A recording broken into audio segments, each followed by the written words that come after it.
Adventist Broadcasting Network, ABN.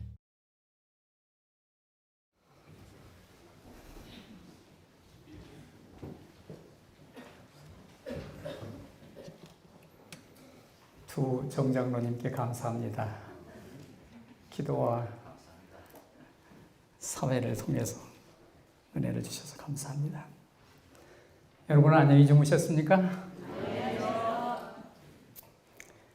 이제 우리가 서로 헤어질 아쉬운 순간이 서서히 다가오고 있습니다.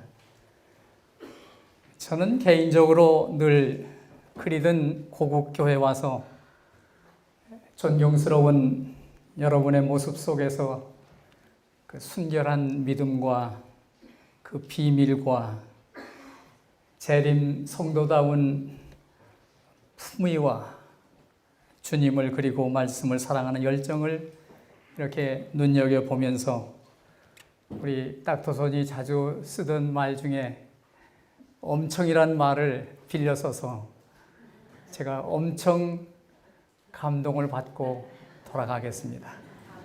참 여러분들 훌륭하신 신앙생활하는 모습이 아름답습니다. 제가 어제 저녁 집회를 이렇게 함께 참여하면서 참 아쉬운 생각이 들었습니다.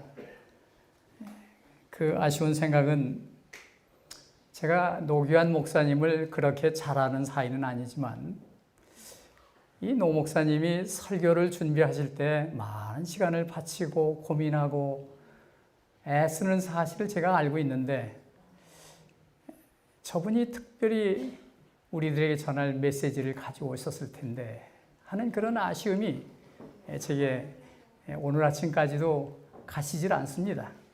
그래서 제가 끝나자마자 노 목사님 곁에 가서 아주 정중하게 목사님, 내일 새벽 기도에 목사님 대신 말씀하십시오.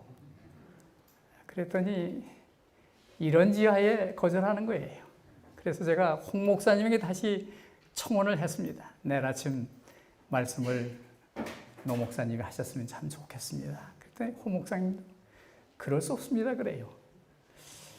어떻게 저렇게 노 목사님에게는 너그럽고 나한테는 매정들 하실까 그런 생각을 조금은 해봤습니다.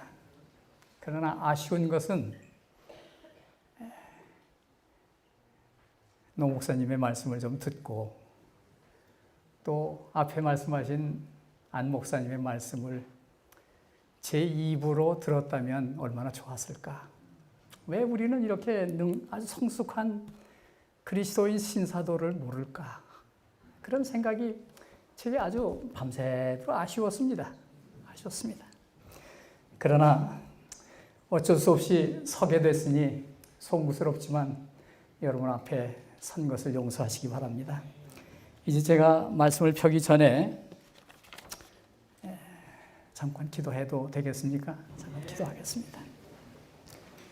사랑의 주님, 여전히 부족하기 그지없는 저희들 지난 간밤에 주의 날개 아래 편히 쉬게 하시고 새벽과 함께 우리에게 새로운 생명을 주셨사오니 감사합니다. 오늘도 주 안에서 승리의 하루를 살도록 은총을 입혀주시고 이제 말씀을 펴겠습니다. 말씀을 통하여 말씀하여 주시옵소서. 예수님 귀하신 이름으로 기도합니다. 사도 베드로는 베드로전서 3장 15절에 너희 마음에 그리스도를 주로 삼아 거룩하게 하고 너희 속에 있는 소망에 관한 이유를 묻는 자에게는 대답할 것을 항상 예비하되 온유와 두려움으로 하고 그렇게 우리에게 말씀하십니다. 이 성경 말씀을 요즘 자주 쓰여지는 표준 세번역에는 다음과 같이 번역했습니다. 다만 여러분의 마음속에 그리스도를 주님으로 거룩하게 높이며 여러분이 가진 소망을 설명하여 주기를 바라는 사람에게는 언제나 누구에게나 답변할 수 있도록 준비하십시오. 그러나 온유와 두려움으로 답변하십시오. 이렇게 표준 세번역은 번역되어 있습니다. 여기 그리스도를 주로 삼아 그렇게 베드로는 우리에게 말씀하셨는데 이 주라는 표현을 주님이라는 뜻도 있지만 다른 성경에는 master, 영어로 master, master는 우리의 상관이라는 뜻이죠. master, oh my master.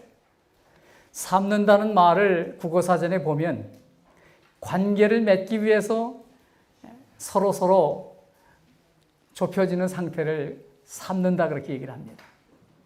아, 내가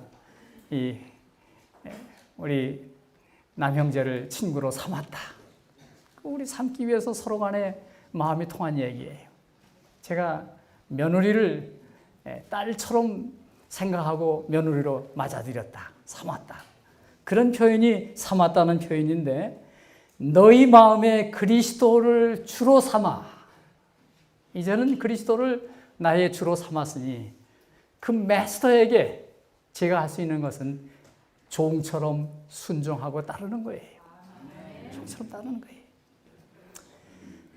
사도 바울은 그의 믿음을 우리의 삶 속에서 구체화되기를 바라면서 고린도후서 13장 5절에 너희가 믿음에 있는가 너희 자신을 시험하고 너희 자신을 확증하라. 예수 그리스도께서 너희 안에 계신 줄을 너희가 스스로 알지 못하느냐? 그렇지 않으면 너희가 버리운 자니라. 그렇게 말씀하셨어요. 이번 성회를 통해서 우리가 자주 말하고 들은 말은 기도의 필요성과 중요성에 대해서 우리가 강조하는 말씀을 참 많이 들었습니다. 그래서 이번 성회의 화두는 역시 기도의 필요성, 기도의 중요성 그런 얘기를 우리가 많이 했습니다. 이런 말이 전해집니다. 세상을 변화시키는 것은 위대한 사람이 아니라 세상을 변화시키는 것은 위대한 사람이 아니라 위대하신 하나님의 손에 붙들린 약한 사람이다. 그렇게 얘기했어요. 세상을 변화시키는 대학. 참 좋은 슬로건입니다. 대학이 세상을 변화시키나요? 저는 그렇게 믿지 않습니다. 대학을 변화시키는 것은 위대하신 하나님의 손에 자신을 맡긴 종들이 가리키는 대학이 세상을 변화시키는 거예요. 교회가 세상을 변화시킵니까? 아니올지다.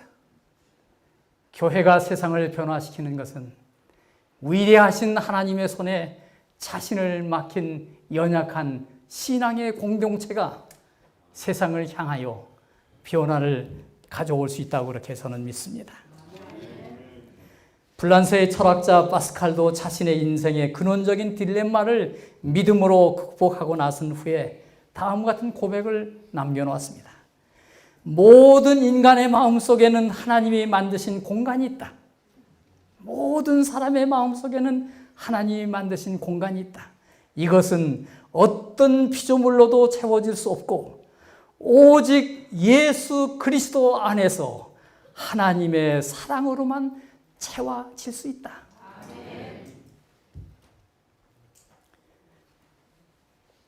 우리는 참으로 알게 모르게 여러 모양으로 병든 사회에 살고 있습니다. 이유는 서로가 서로에게 상처를 주기 때문입니다.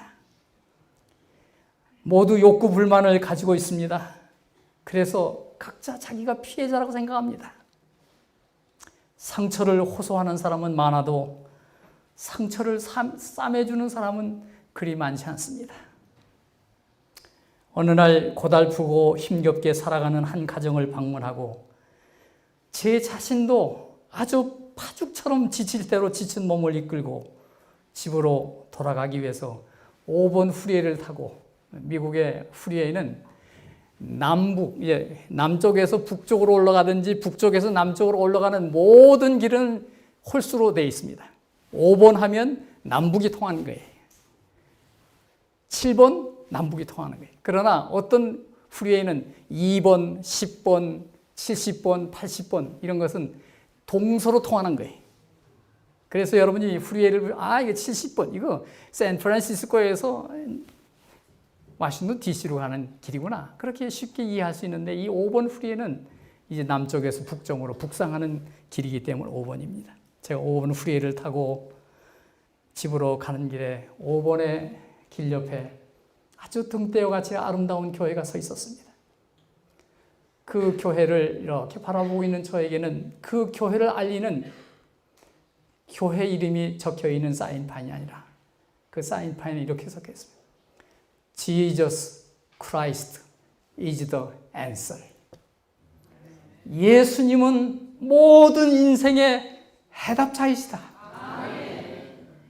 그래서 제가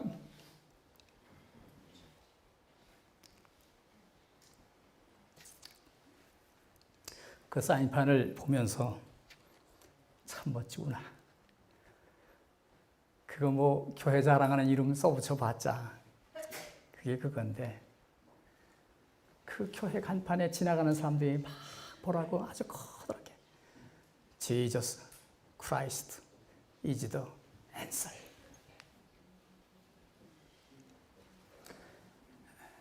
간판을 보면서 제 머릿속에 주마등처럼 지나가는 성경절은 마가복음 4장에 나타난 갈릴리 호수에서 풍랑을 만난 제자들의 얘기가 떠올랐습니다. 저희가 무리를 떠나 예수를 배에 계신 그대로 모시고 가매 다른 배들도 함께 하더니 큰 광풍이 일어나며 물결이 부딪혀 배에 들어와 배에 가득하게 되었더라. 예수께서는 고물에서 베개를 베시고 주무시더니 제자들이 깨우며 가로되 선생님이여 우리의 죽게 된 것을 돌아보지 아니하시나이까 하니 예수께서 깨어 바람을 꾸짖으며 바다더라 이르시되 잠잠하라 고요하라시니 바람이 그치고 아주 잔잔하여 지더라. 이 세상 모든 것은 종류가 있습니다. 최근 발표된 한국고용정보원에서 발표한 것을 제가 읽어보니까 한국의 직종이 몇 가지냐면 759종이 있다는 거예요. 759종이 한국에 있는 직종의 수라고 하는 그런 발표를 한 걸 보았습니다. 이 바람에도 여러 종류가 있습니다. 어떤 학자는 바람에는 한 50가지의 종류가 있다고 그렇게 얘기를 합니다. 여러분 순풍하면 굴뚝에서 연기가 올라갈 때 한 15도 각도로 이렇게 연기가 꺾이면서 바람이 불 때 그때 부는 바람을 순풍이라고 합니다. 그래서 순풍의 돛담배. 쉽게 이해하시겠죠? 온풍. 그것은 굴뚝에서 나온 연기가 그냥 쫙 흔들리지 않고 하늘로 올라가는 광경을 볼 때 아하, 온풍이 부는구나. 그럼 광풍은 뭐냐? 광풍은 일명 왕바람이라고 하는데 파도가 일 때 작은 선박들이 일순간에 보이다가 또 보이지 않다가 그러면서 파고가 11m쯤 쫙 올라갔다 내려갔다 할 때에 부는 바람을 광풍이라고 그렇게 얘기를 합니다. 여기 성경에 광풍이라고 했으니 그 파도가 얼마나 셌다는 것을 여러분이 짐작하실 거예요. 인생에게는 각기 다른 풍랑을 만나며 삽니다. 저 같은 사람은 어쩌다가 이민의 풍랑을 만난 사람입니다. 어떤 이는 애정의 결핍으로 가정에 불어온 풍랑으로 고민하고 어떤 이는 자녀 때문에 당하는 풍랑을 당하고 어떤 이는 직업을 잃고 당하는 실직 때문에 당한 풍랑을 만나고 어떤 이는 외롭고 고독의 외로운 풍랑을 만나시는 분도 있고 사랑하는 아내를 앞세우고 혹은 자식을 앞세우는 사별의 풍랑을 만나시는 분들도 우리 중에는 있습니다. 어떤 이는 신앙 때문에 극심한 풍랑을 당하시는 분들도 있습니다. 저 같은 사람은 말씀드린 대로 이민의 풍랑을 만난 사람입니다. 어느 날 안식일을 준비하는 금요일 아침에 제가 마지막으로 섬기던 서울 동북교회 사택 안에 있는 작은 방에서 내일 설교할 설교를 다듬고 있었습니다. 제게 아들이 하나 있었는데 작은 5살 먹은 현석이가 자꾸 와서 칭얼거리는 거예요. 제 설교 준비에 방해가 되고 있었어요. 그래서 저희 집에 있는 부심이에게, 부심아, 얘 떼가라. 이거 목사님 설교 준비하는데 방해가 되는데 떼가라. 그러는 순간에 바깥에서 강냉이 장사가 쩔그렁 하면서 지나가요. 그래서 얼결에 야, 부심아, 그 지하실에 그 빈병이 있지 않니? 그거 주워라. 그랬더니 빈병을 꺼내서 제가 가지고 갔으면 좋은데 이 어린 제 아들이 놓칠세라. 그 강냉이 장사가 지나가니까 놓칠세라. 지가 가지고 가겠다고 막 때렸으니까 얼쏘 뺏겼죠. 그 아이가 빈병을 가지고 그 통 높은 문턱을 넘다가 그냥 넘어지면서 아주 비명을 지르길래 나가봤더니 손이 이렇게 헐렁헐렁한 거예요. 병이 깨지면서 그 위에 넘어졌고, 그래서 헐렁헐렁한 제가 그 아이를 안고서 우생병원을 가가지고 4시간을 수술을 받았습니다. 선생님이 나오시더니, 김영석 박사님 나오시더니, 이 목사님, 수술은 잘 됐지만 이 아이가 언젠가는 때가 되면 이 손가락을 다시 갈라주는 수술을 해야 될 겁니다. 지금은 우선 이게 덜렁덜렁하니까 맞추자 하니까 이게 다 신경이 쫙 칼로 무베듯이 뱄기 때문에 이거 어쩔 수 없이 지그재그로 못하고 그냥 일절로 꼬매놨으니 지금은 이럴지라도 이거 주목성이 될 테니 이거 갈라줘야 되겠습니다. 제게 하나밖에 없는 아들이었습니다.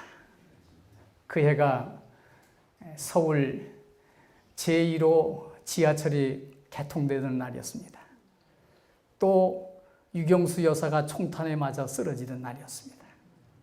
유경수 여사의 주치의인 심영호 박사가 서울대학에 계셨는데 뭐 저 같은 사람이 그 높으신 박사님의 진찰을 받는다는 건 그건 정말 생각도 못할 일이지요. 그런데 어찌됐든 간에 제가 그 아이를 업고 서울대학 병원에 갔는데 어떻게 된 일인지 하여간 그분에게 어포인이 된 거예요. 심 박사가 이렇게 보시더니 미안합니다. 지금은 안 됩니다. 이건 너무 어리기 때문에 이 아이 조금 크거든 다시 한번 데려오십시오. 저에게 꿈이 있었습니다. 어찌하든지 이 아이를 정상적인 아이로 만들고 싶은 부모의 꿈이 있었습니다. 그래서 집사람과 아이를 위해서 우리 노마린다 쪽으로 가야겠다. 이런 사실을 결심을 하고 여기 계신 제 어른이신 당시 중환대장님이신 고문경 목사님께 이런 사연을 가서 말씀을 드렸습니다. 그랬더니 목사님께서 자세한 얘기를 들으시더니 유 목사와 헤어지는 것은 참 섭섭한 일이지만 가서 성공하게 그러시면서 제가 이민의 풍랑선에 탈 수 있도록 허락을 하시더라고요. 제가 이제는 공항에서 떠나야 될 시간이 됐는데 김동준 목사님께서 그 먼 길에 김포공항까지 오셨어요. 그래서 탑승 직전에 우리를 사람들의 눈을 피할 수 있는 작은 골목에 세우시더니 하나님, 이 종을 당신의 손에 위탁해드립니다.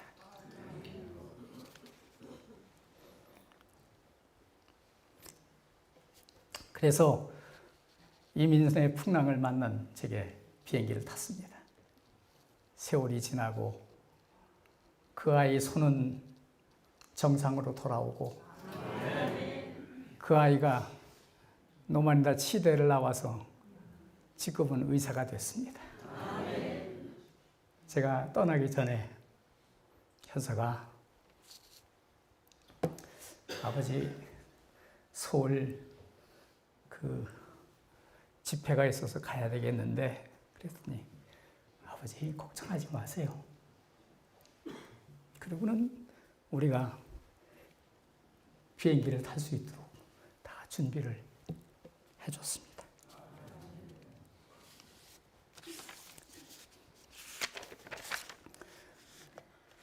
인생의 풍랑을 만난 사람들을 하나님께서 갈릴리 호수의 광풍을 만난 제자들을 구해주신 것처럼 잔잔하라, 고요하라.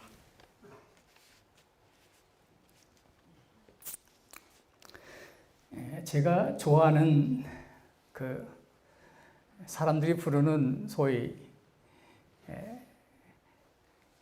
그걸 뭐라고 하나, 무슨 이렇게 부르는 노래를 뭐라고 그러죠? 찬미가가 아닌 복음성가. 이 복음성가 중에 제가 두 개를 좋아하는데, 하나는 낮엔 해처럼 밤엔 달처럼, 그게 제가 좋아하는 복음성가 중에 하나고, 또 한 가지 복음성가는 주님 손잡고 일어서세요 하는 그런 찬송입니다. 주님 손잡고 일어서세요. 이 찬미를 제가 부르지 못하지만 종종 생각합니다. 왜 나만 겪는 고난이냐고 불평하지 마세요. 고난의 뒤편에 있는 주님은 주실 축복을 미리 맛보며 감사하세요. 너무 견디기 힘든 지금 이 순간에도 주님은 일하고 계시잖아요. 그래서 사랑하는 우리 남형제 부부에게 이 찬송 좀 불러주겠냐. 그래서 아주 흔쾌하게 부르겠다고 그래요. 그래서 제가 좀 부탁을 드려보겠습니다. 정말 인생의 풍랑을 만난 사람들의 마음속에 주시는 위로의 찬송이라고 생각이 듭니다.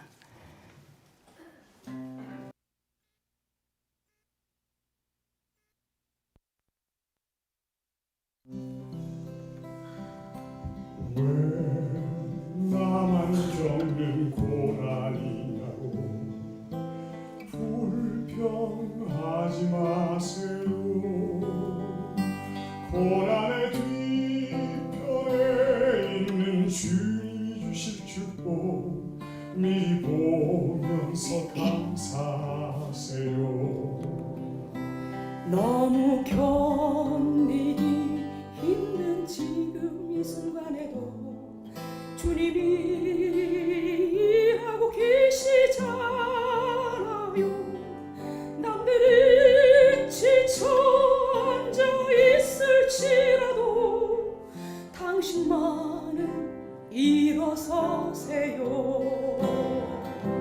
힘을 내세요, 힘을 내세요.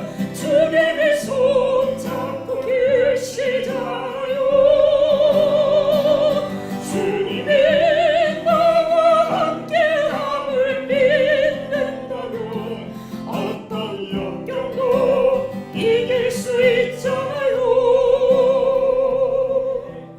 왜 이런 슬픔 찾아왔는지 원망하지 마세요.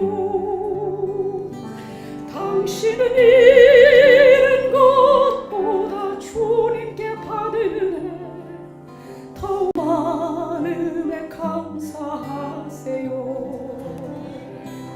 너무 견디기 힘든 지금 이 순간에도 주님이 일하고 계시잖아요. 남들은 지쳐 앉아 있을지라도 당신만은 일어서세요.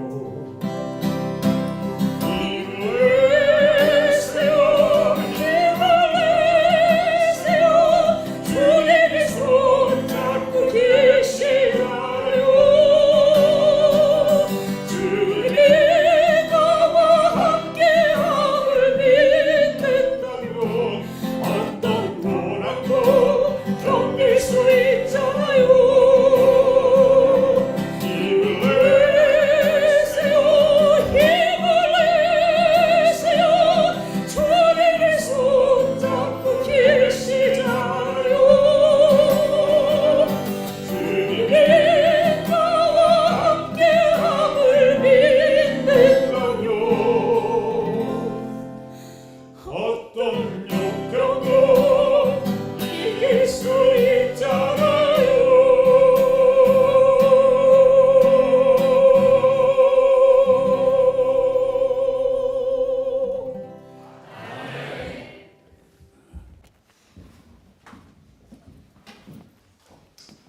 자식이 다 커서 아버지 이빨을 좀 봐야겠어요. 제가 자식 오피스에 가서 자식 앞에 입을 떡 벌리고 누워 있었습니다. 끝난 후에 형사가 너 내 손이 무슨 손인지 아니? 하나님께서 내게 2번째 주신 손이야. 그 손을 가지고 환자들을 어떻게 대해야 되는지 너 알겠지? 중요한 것은 그런 풍랑을 만날 때일지라도 예수님이 여전히 그 배 안에 계신 것을 잊지 않습니다. 그래서 그분이 우리가 당하고 있는 어떤 풍랑도 잔잔케 해 주실 분이심을 믿는 믿음이 우리에게 중요한 것입니다. Jesus Christ answer. 스티븐슨이 항해 중에 심한 풍랑을 만났습니다. 거센 풍랑 때문에 선객들은 안절부절했습니다. 그 중에 한 선객이 선장실로 달려갔습니다. 선장님, 어떻게 하면 좋습니까? 그렇게 물으러 갔는데 선장실에 앉아있는 선장의 얼굴을 쳐다보는 순간 아주 선장의 얼굴이 평온한 거예요. 그래서 우리가 어떡하지요? 그 말을 꺼내기도 전에 그 선장이 자기에게 주는 그 인상이 너무나도 평화로워서 돌아와가지고 내가 선장을 보았더니 선장의 모습 속엔 두려운 모습이 하나도 없더라. 그렇게 얘기를 하니까 그냥 두려워하던 사람들이 안정을 순간에 찾았습니다. 예수님께서 배 안에 계신 것을 보는 순간 우리는 두려워할 것 없잖아요. 두려워할 것 없잖아요. 전혀 선장의 얼굴빛은 너무나도 평온하다고 하는 순간에 모두가 다 가졌던 불안감이 일순간에 사라졌습니다. 예수님이 함께 계심을 믿는다면 어떤 고난도 견딜 수 있잖아요. 피곤하고 지친 몸으로 어느새 집에 도착했을 때 내내 저를 기다리고 있던 집사람이 저를 맞으며 당신을 필요로 하는 사람이 있다 하면서 교회 가까이 사는 집사님이 막 전화를 하셨다고 얘기했습니다. 무슨 얘기길래 한 가족이 교회를 찾아와서 도움을 청했는데 너무나 사정이 딱하니 어서 속히 그분을 좀 방문하라고 하는 그런 요청이 돌아왔다고 해요. 그래서 저녁을 먹는 둥 마는 둥 저녁을 먹고 우리 둘이서 그들이 묵고 있다고는 여관을 찾아갔습니다. 그날 시애틀 날씨는 이곳처럼 겨울처럼 매서운 사풍이 불어오진 않지만 겨울만 되면 늘 비가 오고 산에는 눈이 쌓이고 어떤 때는 한 달도 햇빛을 못 본 채 그렇게 사는 것이 시애틀입니다. 그때는 새봄을 여는 봄바람이 부는 날이었기 때문에 아직은 차가운 겨울 찬바람이 불진 않았지만 역시 옷깃에서 스며드는 냉기는 느낄 수 있는 그런 초여름 초봄이었습니다. 그들을 만나서 사인을 듣고 보니 그들은 워싱턴주 야키모 근처에 있는 주립대학에 다니는 학생들이었습니다. 둘이서 학교에 다니면서 눈이 맞아서 결혼을 하고 살다 보니 아이들이 셋이나 태어났습니다. 그런데 부인이 이렇게 말합니다. 목사님, 우리 부모님은 제가 결혼한 사실도 몰라요. 왜 그렇게 했습니까? 내 용인집은 아이들을 보니까 아이들이 다 우리 모습이 아니에요. 다 아이들이 흑인이에요. 그래, 내가 말하지 못한 이유를 내가 알겠다. 그 남편은 에티오피아에서 유학을 온 학생인데 에티오피아에 정변이 생겨서 그만 공산화된 거예요. 그 부모들이 아버지는 잡혀 들어가고 부모들은 연금 상태에 있는 거예요. 이제는 에티오피아로 돌아갈 수도 없는 형편이에요. 유학생들이 넉넉지 못하니까 현금을 받고 일을 했어요. 몇 푼 되지 않는 현금을 받고 식품점에 가서 일을 하는 것을 이민국 사람이 발견하고 그들에게 아주 무서운 편지가 나왔던 거예요. 14일 이내로 이 나라를 떠나라. 추방명령.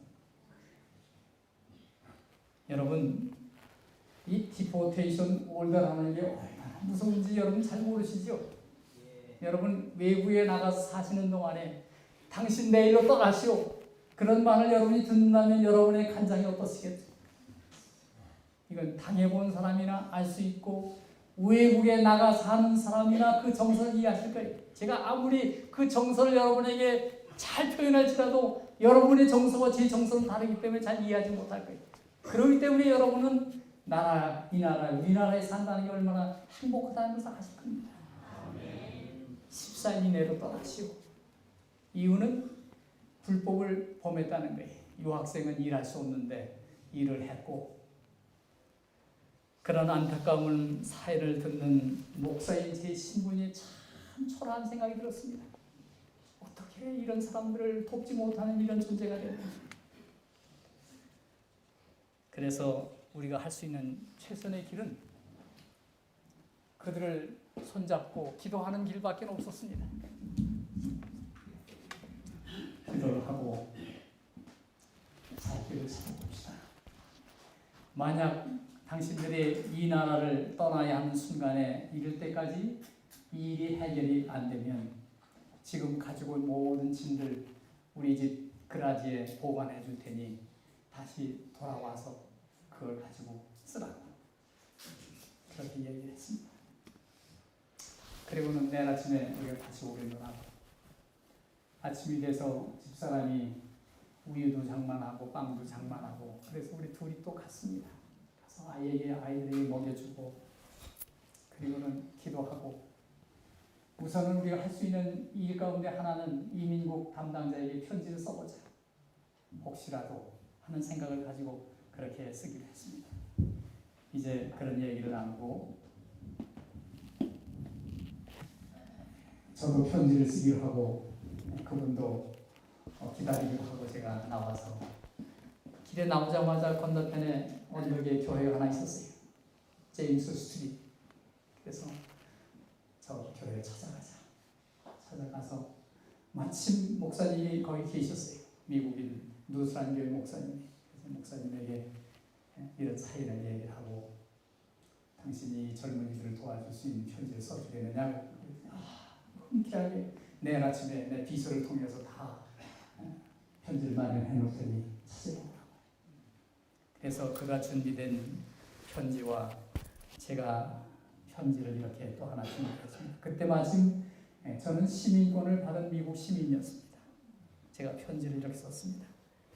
존경하는 이민국 담당자님, 저는 1977년 이민 와서 이 땅에 살 수 있도록 은혜를 입고 살면서 교회를 섬기는 제7일 안식일 예수 재림교회 목사로서 항상 내게 베풀어 주신 이 나라 정부와 당신 같은 미국 시민에게 감사하며 이 나라를 축복하신 하나님께 감사하며 삽니다.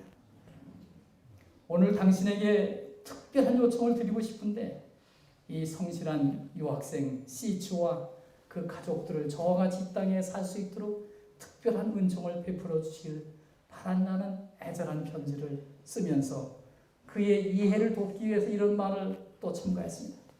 저는 한국에서 태어나 거기서 자란 사람으로 한국 문화에 대해서 잘 아는 사람입니다.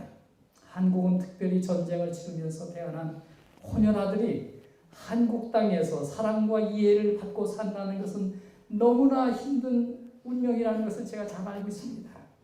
만약 추방명령을 받은 이 시추 형제가 본국으로 돌아가야 한다면 그는 몇 년 새에 나라가 공산화되어 돌아갈 수도 없고 그의 부모 중 아버지는 반정부 인사로 분리되어 체포가 되셨고 그의 가족들은 이미 연금 상태에 있습니다.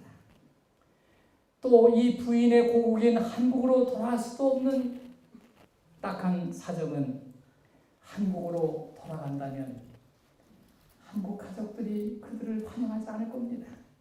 미국까지 유학을 보냈는데 시집을 간 것이 아프리카에서 온 유학생하고 결혼을 해? 게다가 우리 손자들이 얼굴이 새까만 아이들이야. 이런 얘기를 하는 그 부모의 찢어진 감정을 이 어린 딸은 이해하는 거예요. 그래서 자기 결혼한 얘기를 못하는 거예요. 이런 형편에 만약에 한국으로 돌아간다 손치더라도 이 아이들이 한국 사회에서 받아야 될 그 어려운 순간을 견디기가 너무나 힘들 겁니다.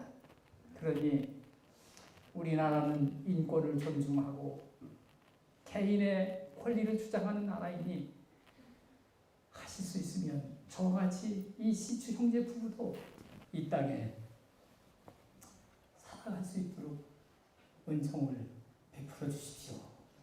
그리고는 제가 편지를 쓰고 사인을 하고 편지를 들고 미국 목사가 쓴 편지와 제가 쓴 편지를 들고 이민국에 가서 접수를 했습니다. 3, 4일 지난 후에 편지가 왔습니다.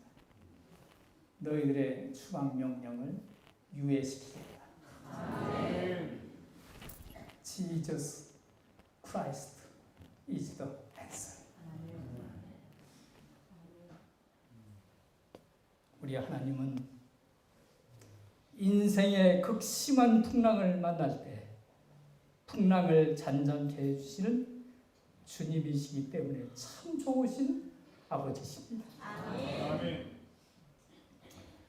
제가 평소에 고 목사님을 제 믿음의 아버님이라고 이렇게 제가 생각하고 또 부끄러움 없이 고 목사님을 제 믿음의 아버지라고 은퇴를 하고 났더니 목사님의 저를 부르는 대명사가 달라졌어요. 뭐라고 하시냐면 아우 그렇게 부르시는 거예요. 이제 당신도 은퇴하셨고 저도 이제 은퇴한 지가 벌써 5년이나 된 사람이니까 이제는 아버지 그런 관계가 아니라 나이를 비하면 아우쯤 되니 아우라고 하자고. 그래서 제가 고 목사님이 전화하면 아우 잘 있나? 오늘도 아우 부부를 위해서 기도했네? 그러시는 거예요. 믿음 안에 산다는 게 얼마나 행복한 일입니까?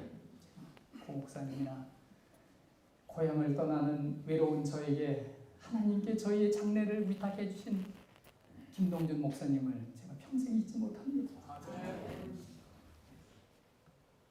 하나님은 다시 말씀하십니다. 너희 하나님 여호와가 너희 가운데 계시니 그는 구원을 베푸실 전능자시라.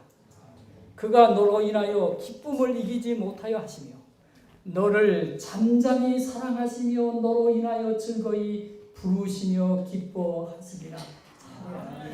스가랴 스바냐 3장 17절에 아무리 거센 폭풍이 밀려와도 우리의 소망의 주님은 우리에게 삶과 용기를 더해 주십니다. 어느 날 제 인생의 구비마다 인도해 주신 하나님의 은총을 감당할 수가 없어서 제가 책상 머리에 앉아서 그냥 종이에 생각나는 대로 몇 자를 적어봤습니다. 그 적어본 제목은 우매자의 찬양. 우매자의 찬양. 여러분은 성경을 가지신 여러분 성경에는 시편이 150편으로 끝나셨지만 제가 좀 죄송스럽지만 제 성경은 151편에 끝납니다. 좀 외로운 생각이지만 제 151편 뒤에 제가 이런 글을 붙여가지고 다닙니다. 유재상이 가진 성경 시편 151편 우매자의 찬양. 내 영혼아 여호와를 송축하라. 내 속에 있는 것들아 다 그 성호를 송축하라. 내 영혼아 여호와를 송축하며 그 모든 은택을 잊지 말라. 시편 103편에 있는 말씀을 제가 인용했습니다. 소자의 앞길에 평탄한 대로를 여시고 광활하고 넓은 땅을 향한 이민 항로를 여셨으며 연약하고 철없는 어린 자녀와 갈 바를 모르는 아내를 이끌 때 자비를 베푸사 살 길을 주시고 날마다 주의 착한 양떼들과 함께 살고 먹게 하실 뿐 아니라 궁핍이나 핍절함도 없이 내 잔을 넘치게 하셨으니 내 영혼아 너는 죽도록 충성하며 여호와를 송축하라. 내 영혼아 너는 감히 성도의 회중인커녕 당신의 이름을 높여 부르기도 부끄러울진저 용납하시고 다시 불러 당신의 초장에 목동되게 하셨으니 가히 무슨 말을 다해 감사하리요. 아비가 자식을 불쌍히 여김같이 여호와께서 자기를 경외하는 자를 불쌍히 여기시니 이는 저가 우리의 취지를 아시며 우리가 진토임을 기억하시노라. 너는 여호와를 섬겨 봉사하며 그 뜻을 행하기에 신명을 다하고 인내와 굴종으로 주를 섬기며 주의 백성들의 앞길에 작은 빛이 될지어다. 재림의 복된 소식을 전하기에 내 목소리를 아끼지 말며 내 양떼를 돌보기에 시간을 아끼지 말고 쓰러질 때까지 달리고 달릴지어다. 너는 이름 없는 꽃처럼 피고 져도 그리고 하늘의 미랄이 되어 땅에 떨어져 썩어져도 그리고 낡아지고 닳아질지라도 내 생명은 더 풍성함으로 덧입혀 주시리니 내 호흡이 있는 한 여호와를 찬양하며 섬길지어다. 아멘. 할렐루야. 아멘. 그래서 제 성경에는 제 나름대로 또 하나의 글을 붙여가지고 제가 때로는 읽기도 합니다. 이런 생각을 하면서 제가 두 번째 좋아하는 낮엔 해처럼 밤엔 달처럼 정말 그렇게 살 수 없을까? 그런 생각이 제 가슴을 늘 미동칩니다. 최홍덕 선생이 그렇게 썼잖아요. 낮엔 해처럼 밤엔 달처럼 그렇게 살아갈 수 없을까? 그런 찬송이 사실 2절로 끝나죠. 근데 제가 최 선생한테 뭐 양해를 얻지 않고 제 나름대로 거기다 3절을 붙여봤습니다. 3절은 제자들처럼 예수님의 제자들처럼 믿음의 재림 선구자들처럼 그렇게는 살 수 없을까? 자신을 태워 어두운 세상 밝히며 온전히 주를 위해 살듯이 나의 평생의 소원이 있다면 진실한 재림 성도 되어 새 천사 기별 복된 소식을 외치며 살아가고 싶은데 나의 믿음과 나의 약한 헌신이 언제나 커다란 짐되어 나를 짓눌러 마음을 곤곡히 하니 예수님 나를 도와주소서. 그렇게 찬송을 붙였는데 우리 남영재는 목사님 그거보다는 우리가 더 헌신적으로 부르셨으면 좋겠습니다. 그래서 제가 어제쯤에 그럼 남영재가 원하는 대로 그거 다시 개작을 해보라고 그랬더니 그렇게 하시겠다고 했어요. 그렇습니다. 제가 사는 동네는 화이 부인이 마지막 생일을 보낸 엠스 헤븐이 저희 집에서 25분 거리에 있습니다. 제가 네팔을 떠나지 않는 이유는 우리의 선구자요, 우리의 믿음의 기별자요, 하나님의 종인 화이 부인이 마지막 생일을 보낸 그 집이 저희 집 가까이 있기 때문에 저도 그 근방에 살다가 죽기를 원하는 거예요. 저희 동네에는 그 초기 재림 선구자들이 2분이 묻혀 있습니다. 그래서 여러 곳에 무덤이 있지만 저희 어머님이 돌아가실 때 제가 그 집이 우리 어머님도 여기에 묻히도 해야 되겠다 생각해서 저희 어머님도 그게 돌보고 계십니다. 우리 주님께서 오시는 날 영광스러운 부활의 아침에 어머님도 뵙고 그분들도 뵙게 되리라고 생각합니다. 사랑하신 여러분, 예수님은 인생의 모든 문제를 해결해 주신 분입니다. 그런 주님을 향하여 낮엔 해처럼 밤엔 달처럼 살 수 있다면 얼마나 좋겠습니까? 남영재님 우리 한 번 좀 불러보실까요? 우리 함께 다시 좀 부를 수 있으면 더 좋겠죠. 네. 이 말씀.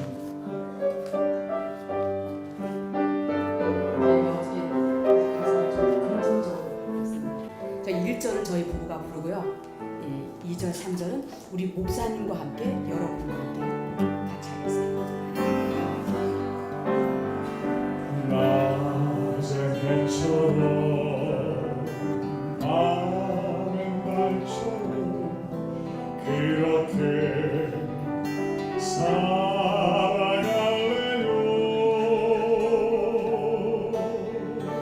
욕심도 없이 어두운 세상 비추며 온전히 남을 위해 살듯이 나의 일생에 꿈이 있다면 이 땅에 빛과 소리 되어 가난한 영혼 지친 영혼을 주님께 인도하래요.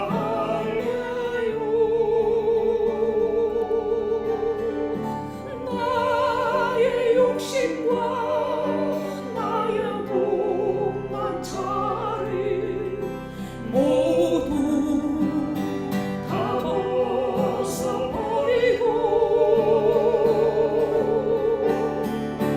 낮의 해처럼 밤의 달처럼 그렇게 나도 살아갈래요. 우리 여자분들 먼저 합니다. 예수님처럼 바울처럼 그렇게 살아갈래요. 남자분들 나를 위하여 당신들의 몸을 온전히 버리셨던 것처럼 다같이 주의 사랑에 배부른 사랑 값없이 퍼져주는 사랑 나의 마음도 얻는 것보다 주는 것 더욱 좋아하리.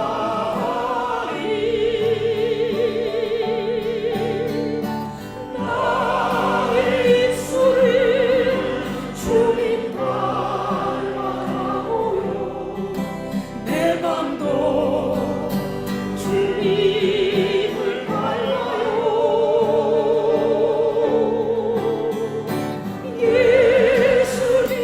예수님처럼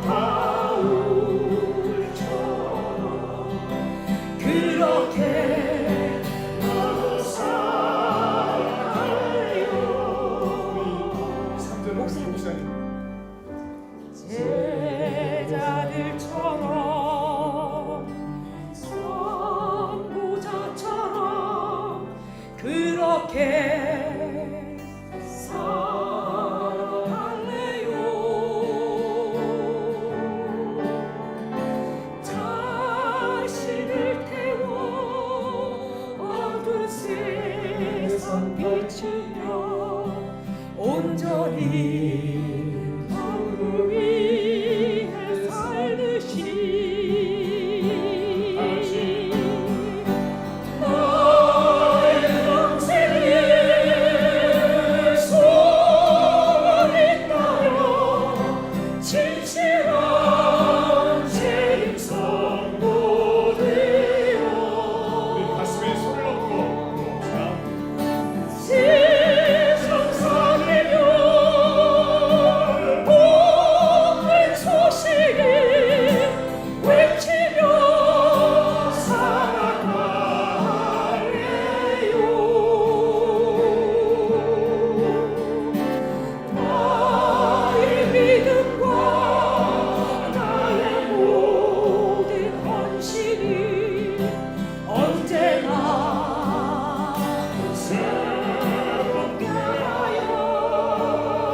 너희 속에 착한 일을 시작하신 이가 그리스도 예수의 날까지 이루실 줄을 우리가 확신하노라.